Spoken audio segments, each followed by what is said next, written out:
இப்போ நீங்கள் பார்க்குற அந்த டிராயிங் வந்து ஒரு வடகிழக்கு கார்னர் சைட்டு. வடக்கு பக்கம் தெற்கு பக்கம் 60 அடி, கிழக்கு பக்கம் மேற்கு பக்கம் 30 அடி. இது ஒரு ஹரிசாண்டல் ரெக்டாங்கிள். இந்த இடத்துக்கு செட்பேக் அப்படின்னு சொல்லும்போது மேற்கு பக்கம் 7 அடி, கிழக்கு பக்கம் 9 அடி கொடுத்துருக்கு. வடக்கு பக்கம் 6 அடி, தெற்கு பக்கம் 1 அடி. மொத்த இடத்துல வெஸ்ட் நெகட்டிவ் பாசிட்டிவ்ல ஸ்டேர் கேஸ் பிளான் பண்ணியிருக்கு. ஆனால் உங்களுக்கு டிராயிங்கில் பார்க்கும்போது வெஸ்ட் சவுத் வெஸ்ட்டில் ஸ்டேர் கேஸ் வந்த மாதிரி அமைப்பாக இருக்கும். பை அந்த டைரக்ஷனல் டைமென்ஸ்க்கு அந்த ஸ்டேர் கேஸ் வந்து வெஸ்ட் நெகட்டிவ் பாசிட்டிவ்ல வர மாதிரி பிளான் பண்ணியிருக்கு. அதற்கு அடுத்ததாக ப்ளஸ் சரௌண்டிங் அப்படின்னு சொல்லும்போது ஃப்ரண்ட்ல நார்த் பக்கம் வந்து ரோடு இருக்குது, சவுத்து பக்கம் இப்போ எம்டியாக காலி இடம் இருக்குது. அந்த இடத்துல வடக்கு பக்கம் ரோடு மேடாக இருக்கும், தெற்கு பக்கம் எம்டி சைட்டாக இருக்கனால தெற்கு பள்ளமாக இருக்கும்.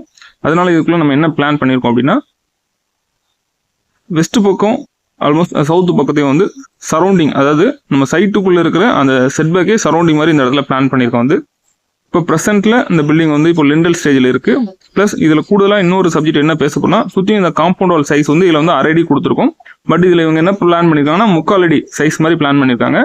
அப்படி 3/4 அடி பிளான் பண்ணும்போது நம்ம வால் திக்னஸ் ஃபுல்லாகவே அரௌண்ட் 4 பக்கமும் south and north east and west 4 பக்கமே வந்து அந்த வாலோட திக்னஸ் 9 inches இருக்கிற மாதிரி சேமாக இருக்கிற மாதிரி பிளான் பண்ணியிருக்கோம்.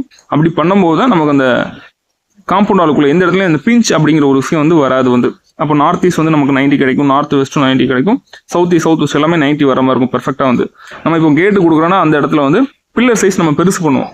அந்த திக்னஸ் வந்து அந்த கேட்டோட சப்போர்ட்டுக்காக அல்லது வந்து அளவுப்படுத்துறதுக்காக மெயின் கேட் கொடுக்கும்போது அந்த இடத்துல திக்னஸ் வந்து நம்ம அதிகப்படுத்தும். இது மாதிரி விஷயத்தை நம்ம அந்த தவறு பண்ணக்கூடாது. முக்கியமாக வந்து அந்த காம்பவுண்டால் அரௌண்ட் எல்லா பக்கமும் சேம் திக்னஸ் சைஸாக இருக்கிற மாதிரி இருந்தால் சரியாக இருக்கும்.